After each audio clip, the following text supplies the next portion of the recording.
Good day everyone.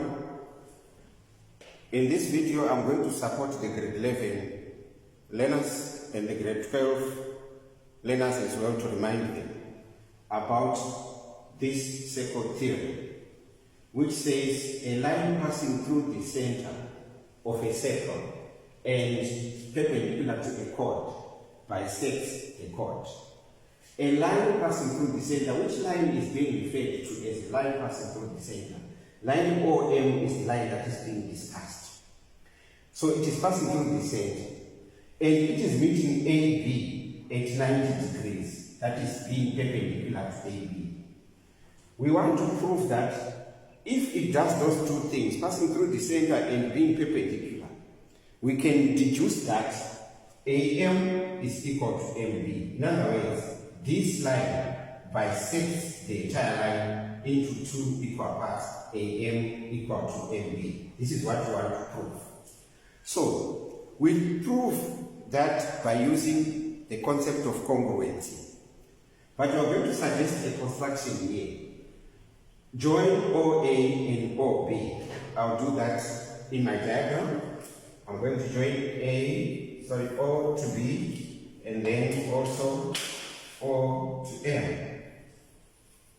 Right? If I do that, then I form two triangles, triangle OAM and triangle OBM. My job is to prove that this triangle, which I can stripe in white, is congruent rather to that unshaded triangle there. I'll leave it unshaded. Okay, so let's begin the proof now.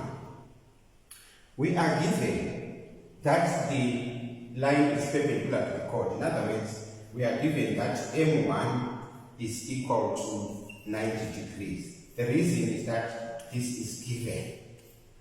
Okay, we are going to have M2 as also being equal to 90 degrees. In other words, we subtract that 90 from 180 to get that, because these are angles on a straight line. Okay, right. So we have established the equality of these angles. In other words, this is right angle, this is right angle. One thing established. Let's proceed to OA is equal to OB. Now OA is a radius, OB is a radius, and radii of a circle are equal.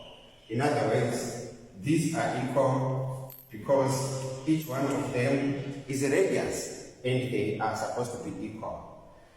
Radii is the plural for radius. Okay, so we have that now equal to that. Let's proceed. OM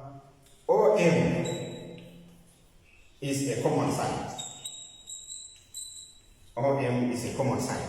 In other words, OM belongs to this triangle and it also belongs to that triangle. With what we have just found here, we can conclude that triangle OAM is congruent to triangle OBM. And this is for the reason right angle, hypotenuse, side. RHS is a case of congruency. So we have a right angle here, a right angle there. This hypotenuse equals that hypotenuse. And then this side in this triangle equal to the same side in the other triangle. So that's a case of congruency, right angle, hypotenuse, side. If you have that situation, that implies that your two triangles are congruent. Now, we are almost there. If two triangles are congruent, what it would imply is that everything in this triangle shall be equal to everything in that other triangle. Took off. Angle that must be equal to that. Angle this is equal to angle this. Angle this is equal to angle this. This part is equal to that part. So, once you establish congruency, everything else can be equated according to correspondence. So, in other words, therefore, AM is equal to MB, and because of congruence that we have just concluded. And that concludes the proof, because what we wanted to show is that OM bisects the chord. And by establishing that AM equals MB, we are implying that the line bisects the chord. That is it. Thank you very much.